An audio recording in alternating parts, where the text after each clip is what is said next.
Welcome, fans, to a special episode of Rangers Ed. We're here interviewing for, I believe, the second time, FDNY superstar Maybe a few years ago. Bryan Elfant. What's up, Bryan? Thanks for joining us. What's going on, guys? Thank you for having me. Appreciate it. Yeah, we got Little Ed and Coach Ed here. Mikey Producies couldn't make it for the interview, but Bryan, so I think last time we spoke, you were recovering from an elbow injury, was it? Yeah, so I actually ruptured my tricep tendon, which Tricep. so essentially the tendon came off the bone, and I had to put 3 or 4 screws in. To show you guys a nice little. Oof. Jeez. Yeah, so it was Right a lot on of the fun. joint. Yeah, you had that big. You had that big elbow brace on, so I mean, Yes, just yes. remind the listeners they might have missed the first interview. We don't have to go into detail, but it happened on the job.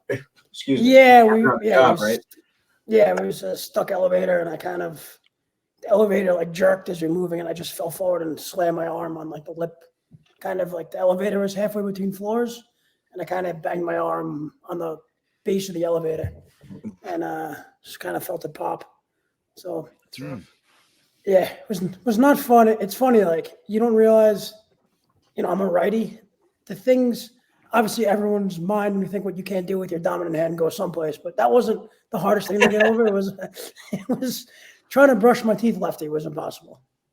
That's gotta be pretty Yeah. tough. So how long were you out of work? Are you back at work now? Yeah, I was back by end of August. I think you My said surgery. you were going to go on to light duty at first, right? Yeah. So my surgery was end of March last year, and then I was essentially driving tools around most of the summer, and then I was back to the firehouse by August, and the first 3 months were kind of tough, and then gradually I was able to get back into the gym and start, lifting light, and then as you can see, I was mentioning the construction. So my son was born in January, my surgery was in April, and then right after I spoke to you guys, they essentially our house was under construction for the majority of my rehab. So it was, Oh God. it was chaos. And We had- front row seats. Yeah, so the whole other side of our house was just a giant tarp, and I'm walking around here with one arm. It was That's rough. something you look back in a few years and laugh on, but It's tough with the construction while you're living there. It's difficult. I did Yeah. that. And Yeah. It's not easy. There's days where it's like I can't run the water in the sink for whatever reason. Mhm. It's a real pain. So how has the recovery process been for you? I mean, is it like physical therapy, and or was it just kind of let it heal and wait? No, I was doing physical therapy 3 times a week. I think I did it for 4 or 5 months, and it was kind of crazy. I pushed myself pretty hard. I came back in 4 months, and the recovery time was 4 to 6 months. So I'd be in the gym on my own lifting lightweight, and 1 week it would hurt, and then the next week the same amount of weight would hurt a little less, and then I kind of gradually increased the weight little by little until I was somewhat back to full strength. There's days where it's a little sore still, but I kind of like I said, push myself, and I think I was back shooting pucks at open hockey by the end of the summer. Wow. So yeah, I mean, I kind of took it. I just turned 37 in January. Not that that's that old, but in terms of playing hockey competitively, I kind of knew that if I wanted to keep playing, I really had to push myself to get back and stay in shape and do as much as I could. Just if I wanted to keep playing a few more years.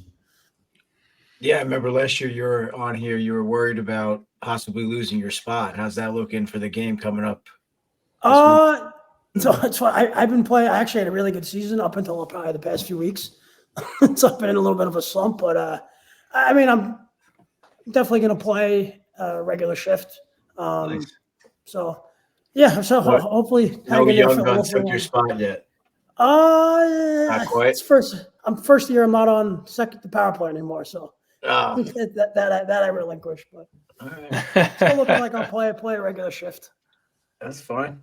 You just got to modify your game to go become like a Jimmy VC, like just transition, Yeah. become super defensively responsible the rest of the way, Oh God!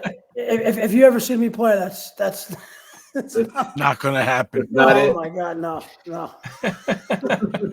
I always say I'm not bad in the defensive zone. It just takes me a while to get back there. Yeah. So you said you were having a good season. So what kind of season is FDNY having right now? You guys are still the team to beat, or what's going on? Yeah, no, we got 2 or 3 new guys. This is the best team we've had since I've been on. Schedule wise, it's been absolutely ridiculous. We probably played almost 40 games since the end of September. The end of wow. Yeah. It's you guys play again? So there's like a mountain semi-pro league. So we went out to Jackson Hole and played 2 games out there. They were actually very good. We went out. Yeah, it was. If you guys have ever been, Jackson Hole it was an awesome time. They took care of us. It's a fun town. Yeah, I've been over there. It's beautiful. Yeah, it was great. Then we played out in Reno, Nevada, 2 games. Wow. And we went out to California a few weeks ago and played 2 games out there. And then we had a bunch of teams. We've had games pretty much every weekend for the past 4 weekends. We've had teams flying in the playoffs. So it's been pretty jam-packed, which I'm sure the wives can't wait for it to be over, but we're getting to the end. So. That's it awesome. Sounds like some fun. Yeah, so fans, the game this weekend, what is that? What's the date of the game? April 20th. April 20th is the date of the game. So it's the big game against NYPD. And Brian's going to be on the FDNY team. And it's being televised by Spit and Chicklets again, right? And what channel can everyone catch it on? I'm pretty sure it's on Barstool TV. Yeah. As far as I know, they're having like Biz, Wit. I think the whole crew's going to be there. Yeah, it was pretty entertaining last year, so everyone should definitely check that out. Did you guys happen to catch the clips from Saturday night? Yeah. I was talking while it was going on. I was talking to the owner of Long Island Sports Network, the guy that televised it for you guys. Mm-hmm. So yeah, I missed out. I should have came by for that.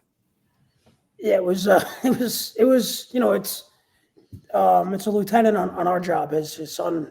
I don't know if you guys heard what happened. He passed away last year. So this was the second year they did it, and it was an amazing turnout. They raised a ton of money. The rink was absolutely jam packed. And, so the team we played, it's essentially, as you guys know from coaching in high school, Long Beach actually is always pretty good. So the team we played was essentially the Long Beach guys, probably from the past 15 years, like the best guys to come out of Long Beach. So they were actually very good. I knew most of them. It was so it got a little physical.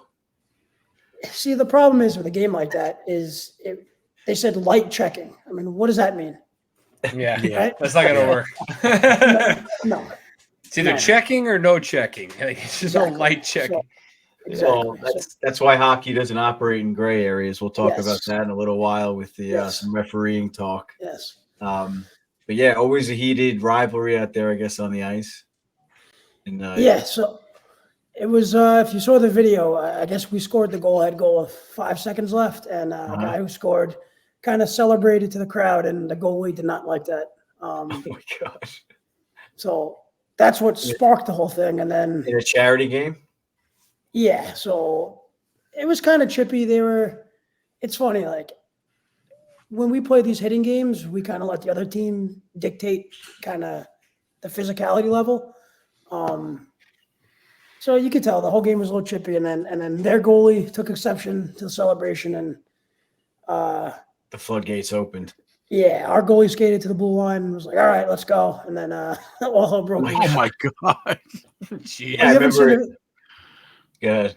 No, Coach hasn't seen the clips yet. I'll have to send them over to him. Oh yeah, and I'll if you want, I'll send you guys. I have a picture of the opposing goalie's face after the game in the locker room. This is Long Beach that you played? Yeah.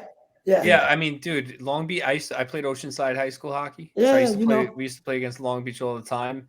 So my last game in high school hockey, my coach says to all the seniors who this was our last game. He said, look, the league has a rule.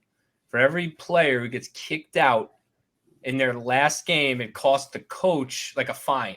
So it's like, I don't know, $50 a player or whatever it was. So he took us all aside. And he said, don't get kicked out of this game. and of course, there was just like a huge brawl. Like all the seniors got kicked out of the game. Because Long Beach, man, they're dirty. Like they're running guys and they were dirty players, you know? So I ref those games for years, and they actually stopped letting them play at home on Friday nights because the whole school would come and it'd just get out of control. Yep. And they get rowdy. And the moms were the worst. The Long Beach moms were so loud. And you know, you guys got to, if you haven't seen the video, you have to watch it, but it's funny. Yeah. I grew up with all those guys. So, of course, later that night, that after party, we're all hugging at the bar afterwards. Yeah, of course. That's why hockey's great. It's just, it's over. You know, everyone's friends again. Where was it posted? Spittin' Chicklets had the video. Oh, Chicklets posted it. Okay. Yeah, the guy, RA was actually commentating the game. Oh my God, that's awesome. Yeah. Wow. Yep. All right. That's great. Is funny, man. So like I said before, we got the big game coming up Saturday. There any other than yourself, what players should our fans be looking out for? The young guns you were talking about. So we got we just a new, I think he's number 97. It's his first year playing. He's actually Billy Pascali. He's on Team USA roller hockey. He just made the national team again. Wow. So he's the new forward, and then we have a new defenseman. Number 97, though. I mean, they're trying to hide it. yeah. A roller hockey guy, you know. Yeah, McDavid. All hands. Yes, he's probably my height and like 30 pounds lighter, and wow. Yeah, he's a good player. Normally the cops know who the new guys are, and if they're decent players, they usually try to go after them in the beginning and kind of get them a little bit. I remember watching last year's game. That's how it went, and then you guys just dominated, end up coming out on top, right? Yeah. So, what are you saying? You guys don't do that if you see a hot shot on the other team? Listen, and I'm not even being biased here. We'd rather just go out there and play. We don't. That's how they like to. That's how they stay in the game and keep it close. Is try to, muck it up and get us involved in the nonsense. We try to avoid that. Fortunately, we have a skilled team, so it's actually detrimental for us to get caught up in that stuff with them. Yeah. Okay. That's how it went last year. That's for sure. So yeah, we mentioned before that, or I guess for the fans that listened last year, you used to ref at the high level, mostly college, junior A. A lot of Coach Ed and I's travel games and high school games and whatever else. So I guess like the hot news around the NHL is the review process and how that's going. I personally think it's a waste of time, or at least some of them, like the very close to offsides calls and things like that. I think it kind of just drags out the game. So we just wanted to get your thoughts as I guess you're not reffing so much anymore. So as an ex-ref, we'll call it. Yeah. I mean, the offside plays are generally so close that I feel like the ability to go back and literally zoom in frame by frame, it's just, I think it takes a lot of the human element out of the game. Is that it's a bang bang play. It's, you guys are alluding to the major penalties, which is something different, but the linesman's on the line. His only job is to call offsides and icing. Mm-hmm. Right now, you're taking literally his job away on a scoring play. So what is he even there for? That's his only purpose. Mm-hmm. So, like you said, it slows down the game, and 95% of the time on those reviewable plays, it's so close that I don't think anyone would ever really know the difference if it didn't go to review. Right. Yeah, I mean, so you're saying as a referee, you're kind of against it. So what do you think in the referees and linesmen at those levels are? Are they taking it as kind of an insult, or are they taking it? To me, the speed of the game is so fast. I just can't believe how these guys. I mean, I just think they're fighting to get out of the way a lot of times. It's hard. I mean, wouldn't they want to get it right? You think they just don't want it at all, the refs? What do you think? It's funny. I have a few friends that still ref in the AHL level, and I wonder. I'm not really sure what their opinion would be on it. Like, I mean, generally speaking, as you were saying, to try to get out of the way. If your partner on the line is kind of can't get to his spot because of traffic, it's usually the partner's the other linesman is supposed to go down and cover the line for him. So, if you're working the system the way it's supposed to be, even if you get caught up, somebody should be there. I would say the review process probably makes them look bad, right? Like if I was a linesman, would I want it being on display that I got the call wrong? Yeah. But I get what you're saying, but when you said it before, it's so close that you can't blame the linesman for making the wrong call either way. You know what I mean? That's how good they are, that they're making that call and it's that close. It's almost impossible with the naked eye to make it 100%. Yeah, but I think my point, I think Bryan agrees, is like if it's that close, is it really affecting the play? Well, that's the problem I have too, right? I was going to say this before, that, like you said, Bryan, the human element on an offsides call. I agree with you, because like sometimes these offsides calls, the guy will be offsides like a hair, and then the play will be cycled around the zone for a minute and a half, and puck is controlled, and then a goal is scored on a deflection or something, and then they're like, oh wait, it was offsides in the entry 2 minutes ago. That's stupid.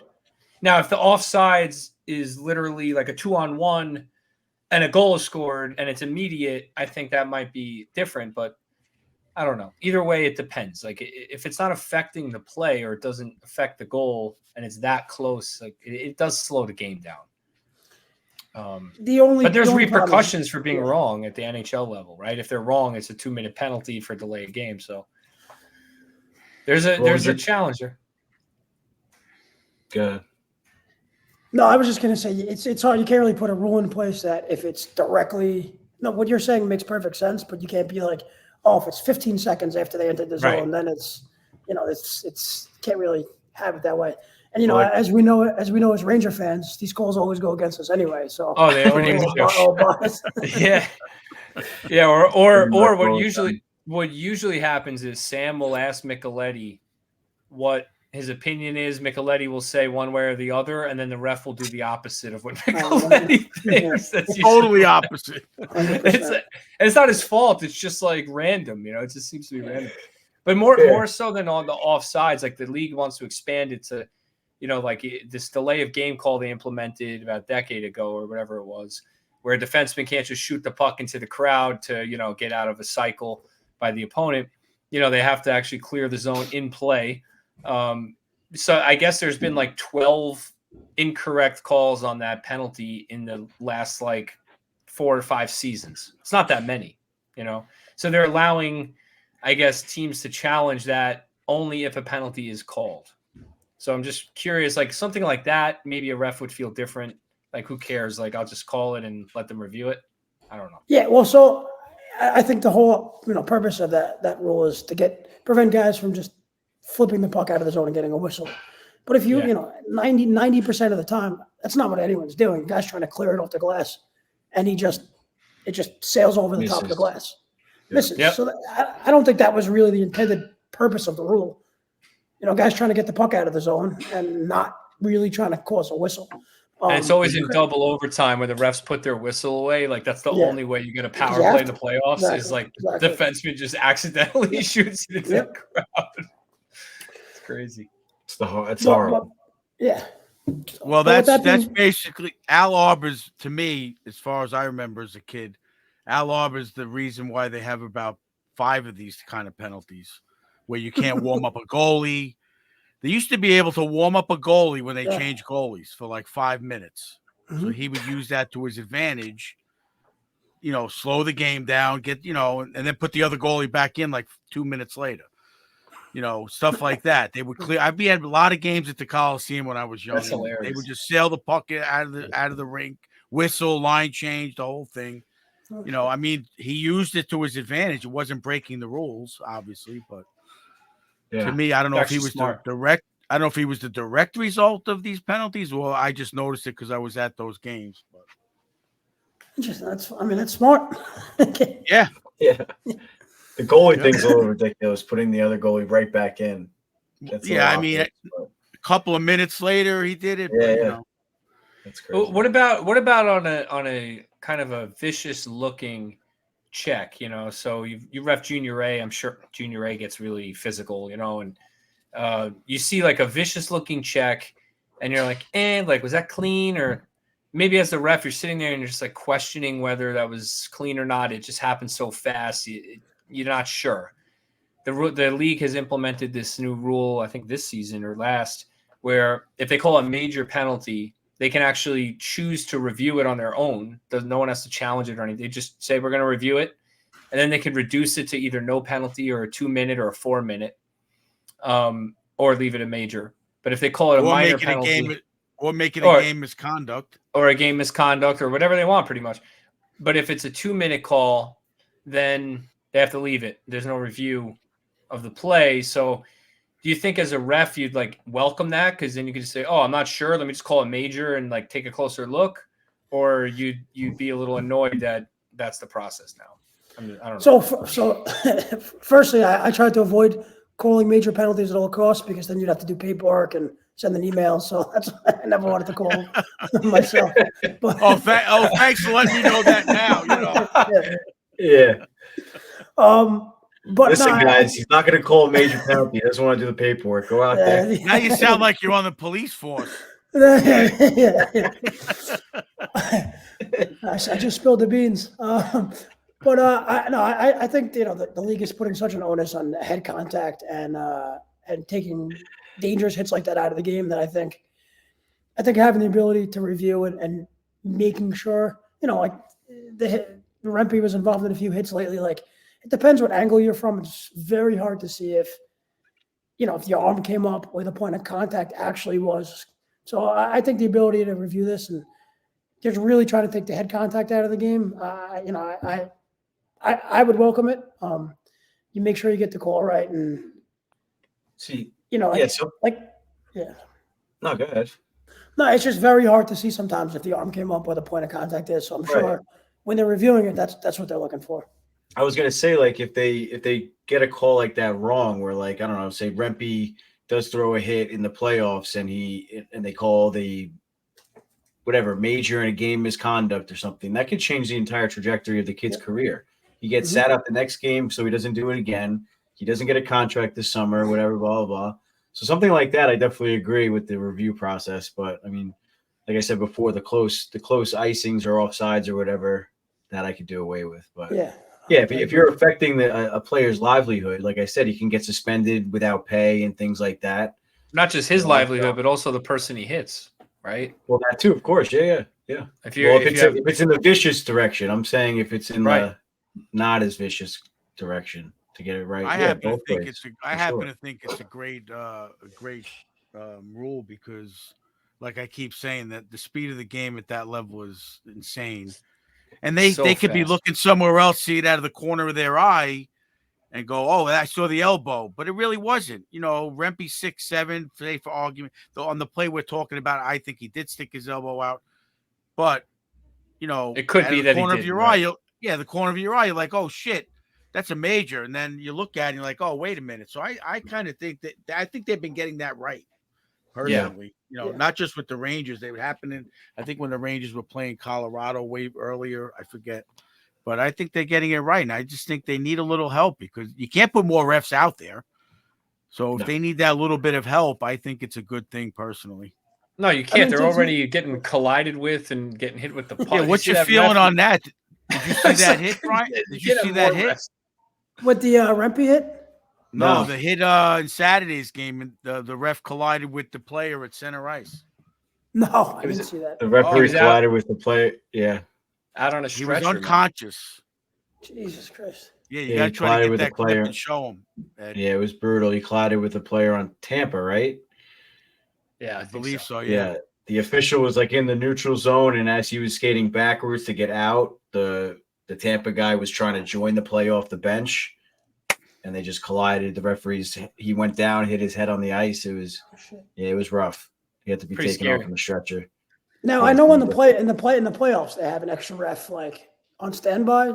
Did they have someone come in the regular season or? No, it was late in the game, so they made a point to say like the league didn't find it necessary to replace the ref, to finish out the game. Yeah. So yeah, maybe it's a good idea to just have like a couple extra refs like right outside the rink. So like in the stands, like right there, like able to watch the game, and that might be an interesting thing where they can kind of communicate with those refs. Like, what was your view? Because they're not on the ice. Like being a ref, you're on the ice. The game is fast, but also like you're trying not to get hit by the puck. You're trying to like allow the players to skate, clear the zone, and watch everything. It's probably difficult.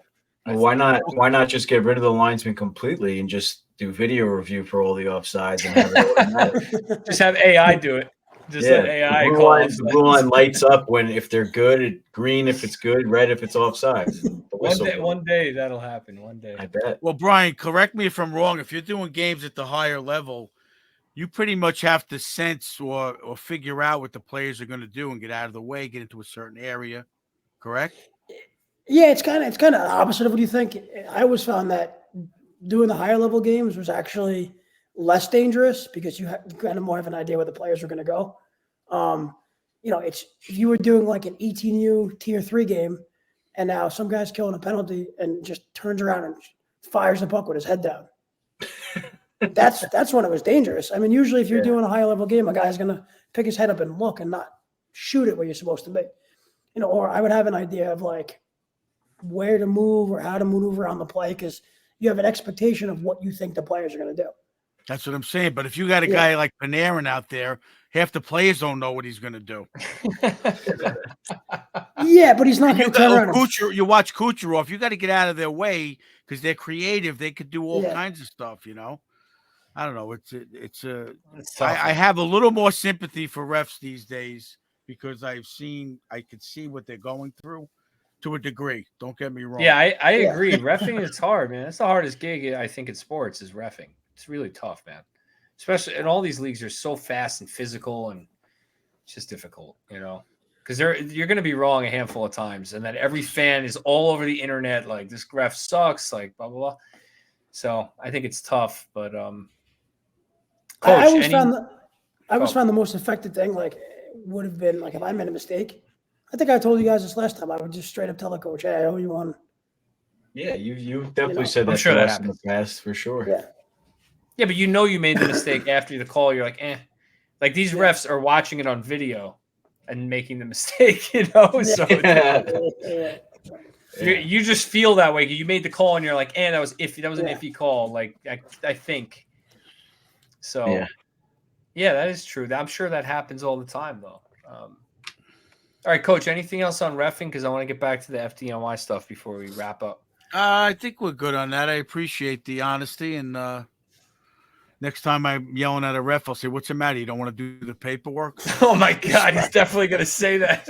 He's definitely going to say it. 100%. And the ref's going to be like, "Who told him that?" Yeah. That's like an inner thing. Yeah. No, it was just me. They just knew. I had been around for so long. I kind of got away with shit that nobody. Most of the guys. Didn't you want to answer about face-offs, quick, Coach? Well, we asked him that last time, and he didn't really know the answer either. And it's just I see it like more often in every game that they're just throwing guys out of the circle constantly. It just drives me crazy. I'm sure the players are getting frustrated too. Is that the linesman's call or is that the referee's call? First of all, if the lineman's dropping the puck, notices usually that'll be the two guys taking the face-offs. The referee or the back linesman, if they notice guys like outside the circle that are cheating, or behind the guy dropping the puck, then they can blow the whistle and toss him. I mean, even when I play center now, like everyone cheats every face-off. Of course, yeah. If they want, they could throw the center out every face-off. So unless it's egregious, I'd never really. Now you're as a linesman, you're kind of making yourself the focus when no one really gives a shit. Just drop the puck and get out of the way. Right. That's how I look at it. But I mean, there's nothing specific you've noticed in the NHL or Ranger games that they've been getting thrown out for? No, nothing more than usual. Specific? It's not that I've noticed. All right, so when you watch games, one more question about this. When you're watching Yeah. games, are you watching it as a player or are you watching it as a referee or both? It's fun. I guess a little of both. Like sometimes a penalty will happen, and if I'm watching it with somebody, I'll like call the penalty just as the ref is like putting his arm up. A little of both, I would say. I'm watching like the game last night and Friday night too.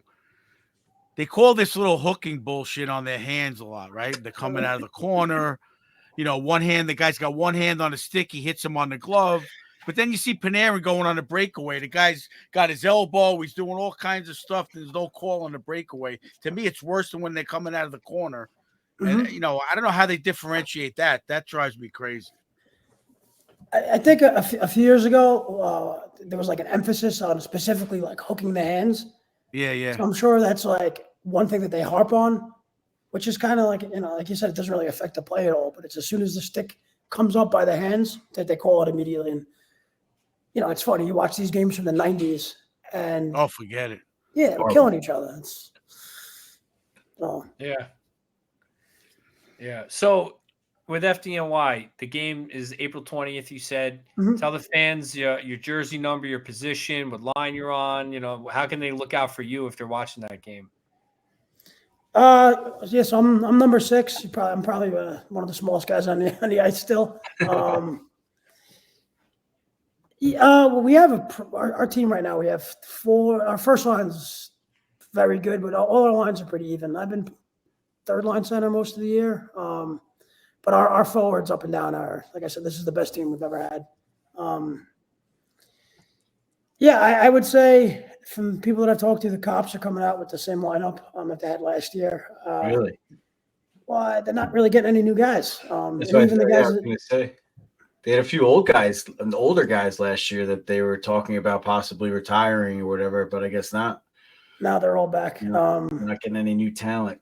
No, and the older guys are 39, 40. It's going to be interesting to see what happens in the next few years. If at some point these guys are going to stop playing, and if there's no one to backfill their spots, something we've been talking about internally, that what is going to happen. Because actually, I don't know if you guys knew this. As it stands now, they have like 5 or 6 guys on the team that aren't even NYPD cops anymore. Wow, retired, or how does that work? They were NYPD cops, and now they're either Port Authority, Suffolk, Nassau, and yeah. Were they grandfathered in because they're veterans of the NYPD, or how's that? No, work? We kind of we want the game to be competitive, so we're just like, it is what it is.